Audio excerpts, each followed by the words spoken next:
नमस्कार, सुखमंत्र चॅनल मध्ये स्वागत। नुकतेच आपले 1000 सबस्क्रायबर कंप्लीट झालेले आहेत। तुमच्या सर्वांच्या सहकार्यानेच ते शक्य झालंय।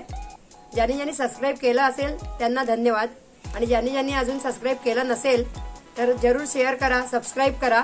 तुमच्या सबस्क्राइब करण्याने आम्हाला नवीन ऊर्जा मिळते नवीन व्हिडिओ टाकण्याची। त्यामुळे सबस्क्राइब करायला नक्कीच विसरू नका। आज मी तुम्हाला एक पिपाणीचा व्हिडिओ दाखवणार आहे। हा कोकणातला सर्वात फेवरेट खेळ होता। ज्यांनी कोणी खेळलाय त्यांना नक्की माहितीच असेल। खूपच आवडीचा सगळ्यांचा खेळ होता, कारण लहानपणी खेळायला तसं कोकणात फारसं काही नव्हतं। जे काय पारंपरिक खेळ होते तेच आपण सगळी खेळलोय। त्यामुळे मी आता तुम्हाला त्या पिपाणीचा व्हिडिओ करून दाखवणार आहे की ती कशी वाजते। ही आपण जी काढलेली आहेत ही भेंडीची पानं आहेत। हे भेंडीचं झाड आहे।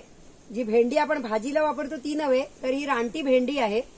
कधी कधी कोकणामध्ये याचा फुलांचा वापर आपल्या गौरीसाठी करतात, गौरीला घालण्यासाठी।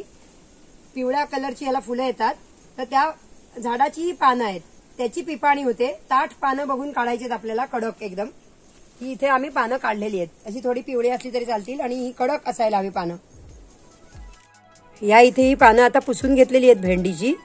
ह्या पानाचा जो निमुळता भाग आहे हा या साईडचा, तर तो थोडासा तोडून घेतलाय मी आता आणि इथून अशी याची पिपाणी करायला सुरुवात केली आहे। इथून अशी घट्ट वळायची आहे तिला आणि अशा पद्धतीने ती पिपाणी घट्ट वळून बांधायची।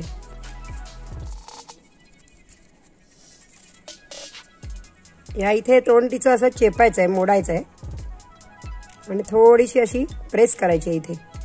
आणि आता ही दोऱ्याने इथे बांधून घ्यायची।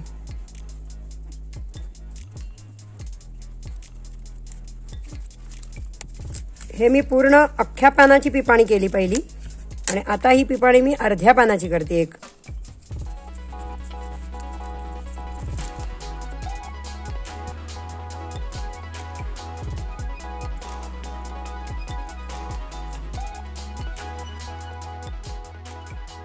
या पानांपासून पिपाण्या कशा बनवायच्या मी तुम्हाला आता दाखवल्या। त्या पद्धतीने तुम्ही त्या बनवू शकता, वेगवेगळ्या पानांच्या, वेगवेगळ्या आकाराच्या। आणि ह्या आता कशा वाजवायच्या आहेत आणि त्यांचे वेगवेगळे आवाज कसे येतात, वेगळ्या पानातून वेगवेगळा आवाज कसा येतो तो मी तुम्हाला दाखवते।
आमच्या लहानपणी अशा प्रकारच्या पिपाण्या वगैरे वाजवूनच आम्ही आमचा वेळ व्यतीत करायचो, कारण त्यावेळेला एवढी सारी खेळणी नव्हती आणि प्लास्टिक तर नव्हतं।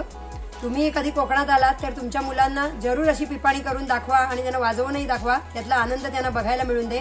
हाच माझ्या आजच्या व्हिडिओचा सुखमंत्र आहे।